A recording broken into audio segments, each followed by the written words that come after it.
between the wheels and the track. The solution is to take both these factors out of the equation. It sounds like science fiction, but trains that do just that really exist, and they're called maglev, which stands for magnetically levitating trains.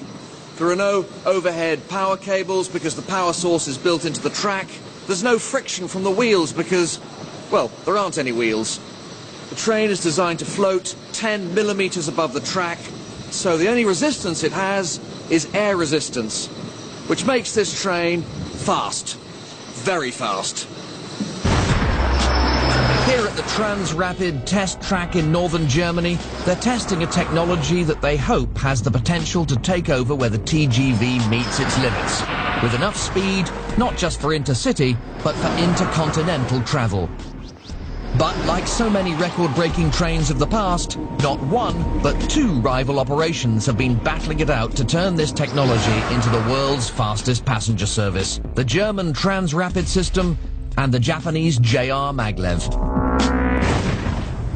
Maglev trains are all about magnets, and magnets have two poles, north and south. And when the facing poles of each magnet are the same, like in this instance north, north, they repel. Like so. The Japanese JR Maglev system uses this force to lift their trains. Magnets on the train face magnets with similar poles on the track, and the train rests on the repulsive force as if it's sitting on an invisible cushion, like so. Japanese maglev trains have reached speeds in excess of 580 kilometers an hour using this system, but the technology is still confined to the test track. They've never managed to turn it into a commercially viable passenger train. While the Japanese system uses the repulsive force of magnets, the German system makes use of attraction. But it's no use having the train sticking to the tracks. The trick to hovering is to use electromagnets. Now, an electromagnet is just a piece of metal with wire coiled round it, like so. And when you put some current through that wire, like this, it's attracted like so. When you switch that current off, it drops. Attract, drop, and so on. And if you were to switch your electromagnet on and off fast enough, like this device does automatically, you can defeat gravity, attracting and dropping so quickly that metal objects like my toy train here appear to hover. Incredible.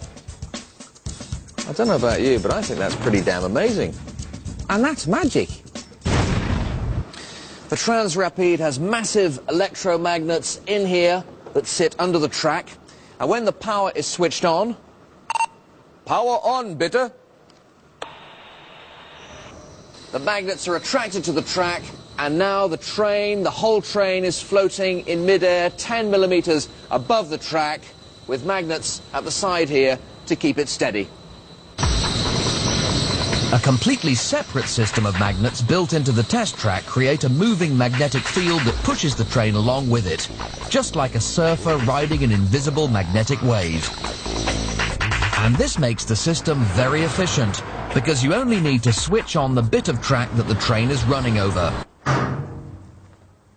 Now that click means that this section of track has just been electrified or energized, and that means the train is just about to go past. And it's just as impressive from inside the train.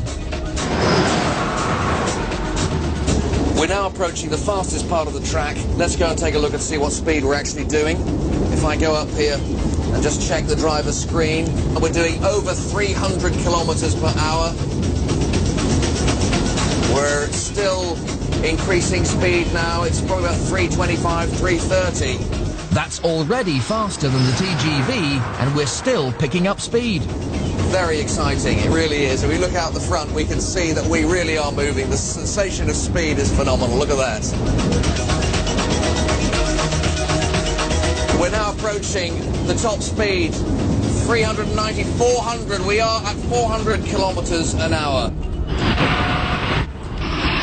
At That speed, you could go right across Europe from Paris to Moscow in just 6 hours.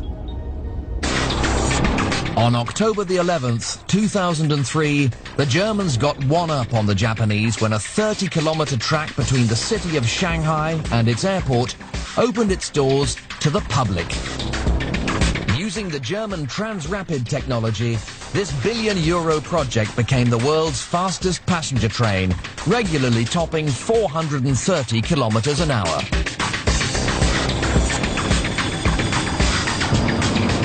This is a fantastic piece of kit, but countries aren't exactly queuing up to take on this technology.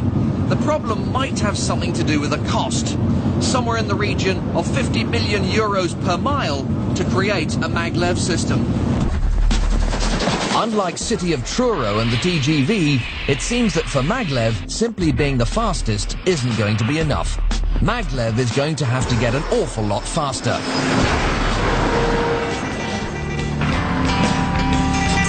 And in theory, at least, that's already possible.